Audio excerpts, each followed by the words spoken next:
In 2009, deep in the sweltering Cerrejón coal mine of Colombia, a team of paleontologists sifted through layers of ancient rock. They were pulling out the compressed remains of a rainforest that existed about 60 million years ago, right after the dinosaurs blinked out. But what they pulled from the earth stopped them cold. A vertebra. Massive. Thicker than a human wrist. At first, paleontologists did what any reasonable scientist would do when they see huge broken bones in tropical Paleocene rock. They assumed they were crocodiles. Crocodilians were the giants of those ancient swamps, and the idea of a reptile the size of a bus already felt like pushing credibility as far as it could go. But something was off. The bones were the wrong shape. The curves didn't match the typical crocodile vertebrae catalog researchers knew so well. Then came the shock. These weren't crocodile vertebrae. They were snake vertebrae. And not just any snake. This was Titanoboa. See, Cerrejón isn't just any fossil site. It's a time capsule, a complete Paleocene rainforest sealed by a sudden burial of mud and ash.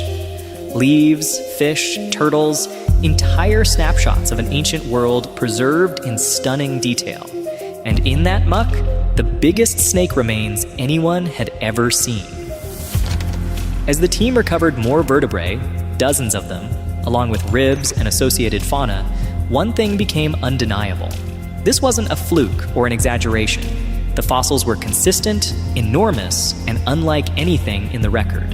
What emerged was a portrait of an animal so large that it instantly reset the upper bound of what a snake could be. News hit like a thunderclap. When the research team first measured the vertebrae, they ran the numbers again and again, convinced the calculations had to be wrong. But they weren't. The measurements pointed to a snake more than 15 meters long. Researchers were stunned. If those numbers were real, Titanoboa wasn't just a big snake. It was the largest land predator on Earth after the dinosaurs. Its size implied Paleocene ecosystems far hotter, far denser, and far more competitive than scientists had imagined. A creature this massive could only exist in a world pushing biology to its limit. What kind of planet grew monsters like this?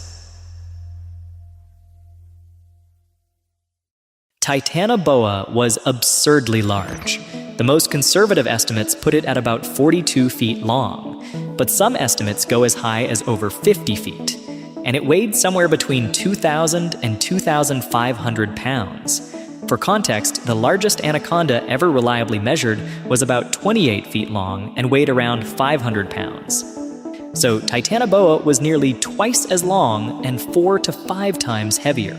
But here's what I find fascinating. How do scientists even figure out the size of an extinct animal from just a handful of vertebrae? Well, modern snakes follow pretty predictable scaling laws. The size of their vertebrae correlates directly with their total body length. So paleontologists can measure a Titanoboa vertebra, compare it to modern constrictors like boas and anacondas, and extrapolate backwards. But there's a deeper question here. Why was Titanoboa so much larger than any snake alive today? The answer hinges on temperature. See, snakes are ectotherms. They can't regulate their own body temperature. They rely entirely on their environment to stay warm. And that shapes almost everything about them. Their metabolism, their growth, even the upper limit of their size. Think about it this way. The warmer the environment, the faster a snake's metabolism runs. Faster metabolism means faster growth, more efficient digestion, and the ability to sustain a much larger body. So when scientists uncovered Titanoboa, they weren't just looking at a giant predator. They were reading a climate record, a biological thermometer from 60 million years ago. And it pointed to a world far hotter than the one we live in now.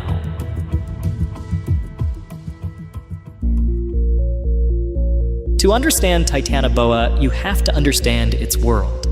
Step back about 58 million years into the Paleocene epoch, just a few million years after the dinosaurs vanished. Earth is recovering, ecosystems are rebuilding, and the tropics are turning into something almost unrecognizable to us. Global temperatures were far higher than today.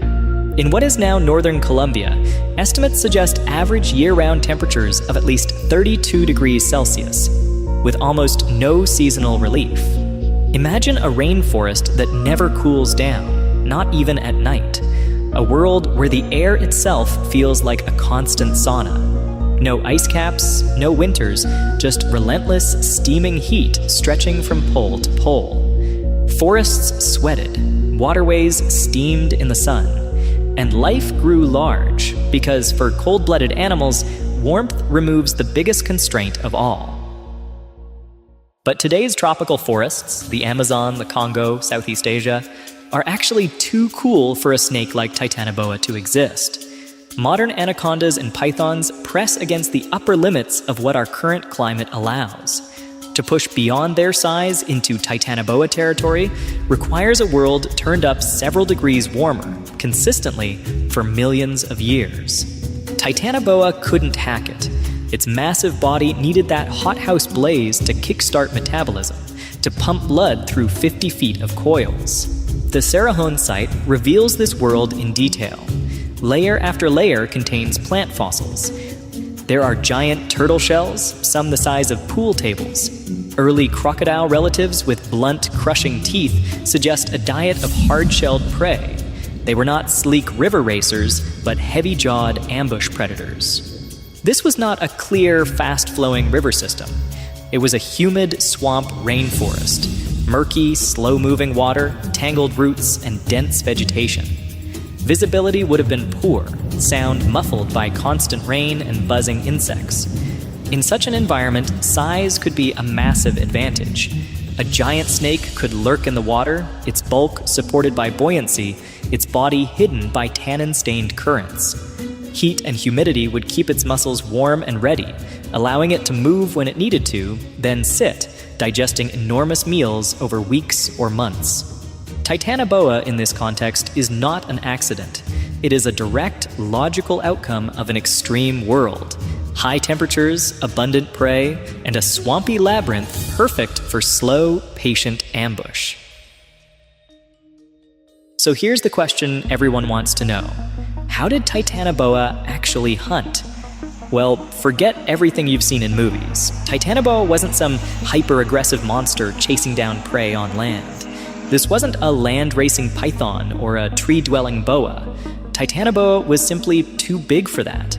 40-plus feet of muscle doesn't glide quickly over forest floors. It sinks, drags, fights gravity with every inch. But in water, everything changes.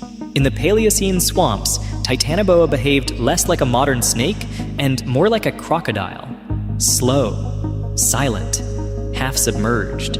It used the swamp's murky water as camouflage, slipping between fallen logs and root systems with only the faintest disturbance on the surface. For an animal this size, invisibility wasn't a trick. It was a lifestyle. It didn't chase, it didn't sprint, it waited. Hours, maybe days, almost motionless, until something wandered close enough. And when it struck, the force was terrifying. Biomechanical models estimate that Titanoboa could exert well over 400 psi of constriction pressure, more than enough to crush a crocodile's ribs in an instant. Modern boas and pythons rely on blood flow restriction to subdue prey, but at Titanoboa's size, the distinction barely matters. The result was the same. Whatever it wrapped around wasn't getting out.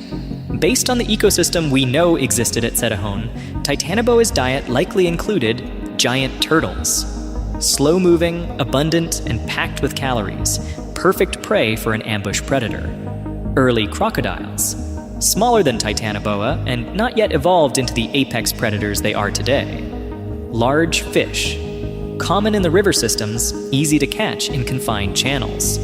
Possibly early mammals, though mammals were still relatively small in the Paleocene, any that ventured too close to the water's edge would have been fair game.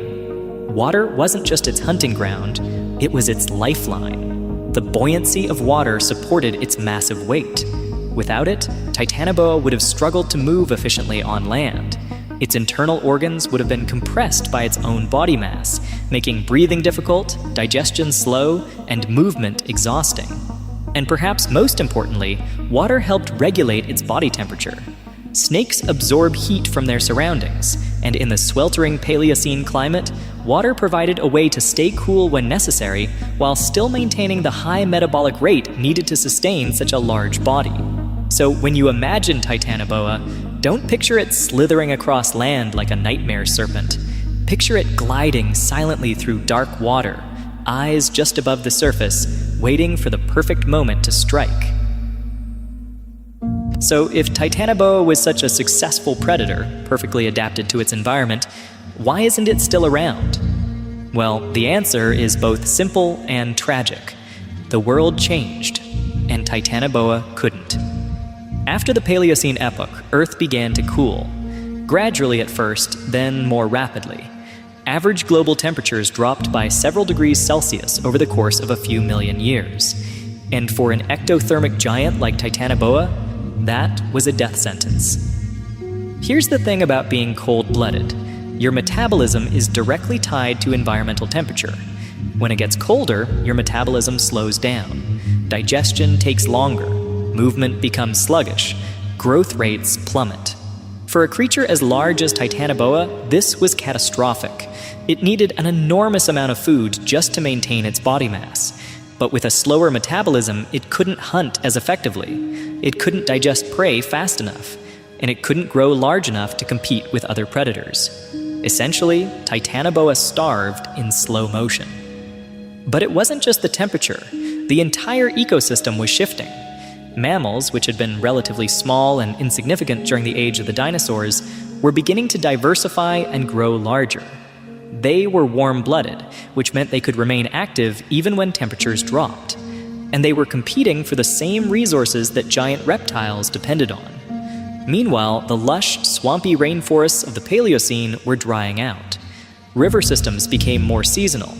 The dense, humid environment that Titanoboa thrived in was disappearing. And perhaps most importantly, other large reptiles were also dying out. The giant turtles, the massive crocodiles. The entire food web that supported Titanoboa was collapsing.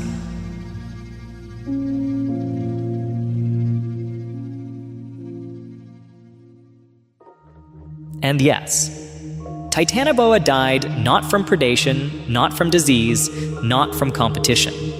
It died because the planet cooled by just a few degrees. That's all it took. A small shift in global climate, and the largest snake that ever lived simply stopped existing. And that should make us think, because climate doesn't just shape ecosystems, it defines the upper and lower limits of what life is even possible.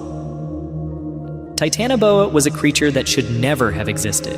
It was too big, too heavy, too dependent on a world that was always destined to change. But for a brief moment in Earth's history, all the conditions aligned perfectly. And for millions of years, the largest snake that ever lived ruled the swamps of ancient Colombia. And then, just as quickly as it appeared, it vanished, leaving behind only bones and questions.